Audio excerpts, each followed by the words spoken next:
Then as now, we remain firm in defending our sovereignty, our sovereign rights, our jurisdiction. I shall never tire of repeating the declaration that I made from the first day that I took office. I will not allow any attempt by any foreign power to take even 1 square inch of our sovereign territory. The challenges that we face may be formidable, but equally formidable is our resolve. We will not yield. Then as now, the security and continued prosperity of the region of countries like Australia relies upon that effort.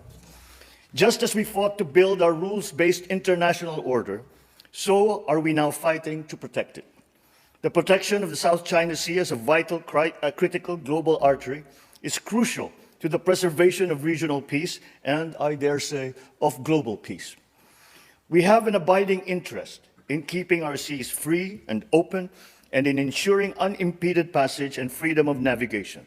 We must uphold, preserve, and defend the unified and universal character of the United Nations Convention on the Law of the Sea as a constitution of the oceans. We draw strength from the consistent and unequivocal support of Australia and the international community for the lawful exercise of our rights, which have been settled under international law. And so, on behalf of the Filipino people, I thank you, Australia, for standing with the Republic of the Philippines. Ladies and gentlemen, we demonstrate the depth and breadth of our security cooperation through regular exchanges between our armed forces and our coast guards, including in the areas of maritime security, counterterrorism, humanitarian assistance, and disaster relief. We collaborate to strengthen and seek new business links, to bolster our economic security, and to develop responses to economic coercion. We work together to promote and enhance the flow of environmentally sustainable investment and to explore cooperation on mineral resources development and climate and energy transition, amongst others. Indeed, we have made good progress since we signed our strategic partnership last year. Ultimately, our partnership finds its anchor in our common commitment to ensuring that this region keeps to the path of peace, builds resilience, remains focused on delivering dividends to our citizens and our communities. Beyond our bilateral horizon, we project the commitment in our continued adherence to ASEAN centrality, which we will have the opportunity to reaffirm at the special summit between ASEAN and Australia in Melbourne next week. Beyond the region, we project this commitment too in our partnership and active leadership on the international stage. We collaborate closely with Australia to strengthen international security and universal adherence to international humanitarian law. I salute Prime Minister Albanese's personal commitment to our vision of a world free of nuclear weapons. It is a commitment that is shared by all peoples of Southeast Asia, with those of Australia and the Pacific Island states. Through the treaties of Bangkok and Rarotonga, our two regions serve as pockets of freedom from these destructive weapons. Within the ambit of the ASEAN Regional Forum and the Nuclear Non-Proliferation Treaty, our two countries are champions of nuclear disarmament and advocates for nuclear risk reduction. In the context of emerging technologies such as autonomous weapon systems and of new frontiers such as outer space and cyberspace, there is much room for our two countries to work together. Our collaboration in the United Nations demonstrates the need to continue to build bridges and to forge consensus towards decisive multilateral solutions. We cannot allow geopolitics to paralyze global governance. Now more than ever, we need multilateralism to work.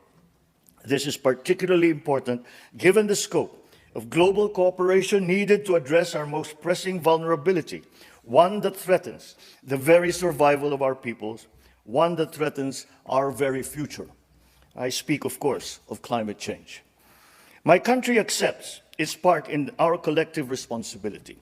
My administration is committed to accelerating our just, affordable, sustainable, and inclusive energy transition towards carbon neutrality. The Philippines has the potential to be a net carbon sink, absorbing more carbon dioxide than we emit. Yet, we are one of the most climate vulnerable countries in the world, ranking first in the 2023 World Risk Index. This glaring disproportion between our share of responsibility and our vulnerability reflects an injustice that must be corrected. Developed countries must do more, and they must do it now. Our past successes should inspire us to forge ahead in building the future to which we aspire. For the Philippines, we continue to see that future in our identity as Asians and as members of the Pacific family. Together with our Asian neighbors, and in that group I include Australia, we continue to work for a regional community that empowers all of our citizens. As Asians, we are committed to fulfilling our region's promise as a global engine of growth and in remaining true to our shared value of mutual respect, our shared desire to flourish through our diversity.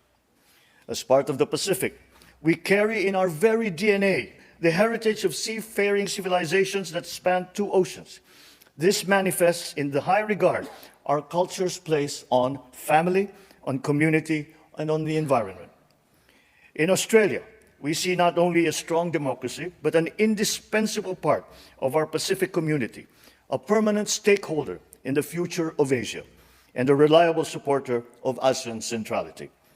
In Australia, we see a natural partner in our efforts to defend, to preserve, to uphold our open, inclusive, and rules-based international order, to ensure that it remains governed by international law and informed by the principles of equity and justice.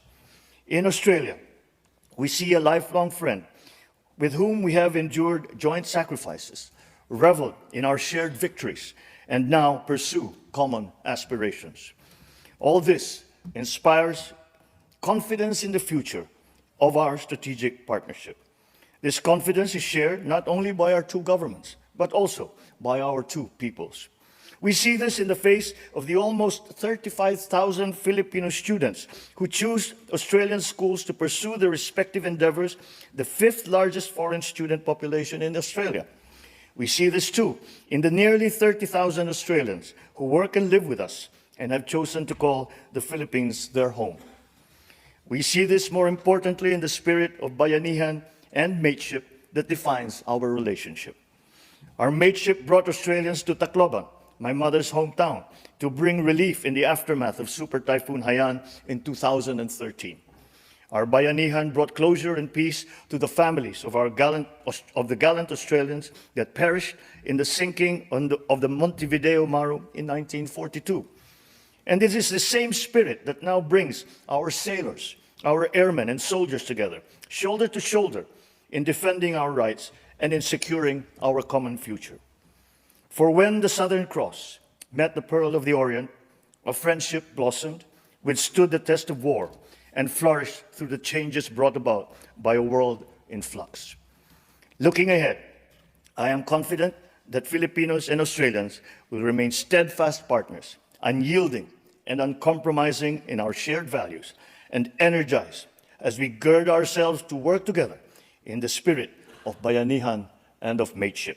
Thank you and mabuhay.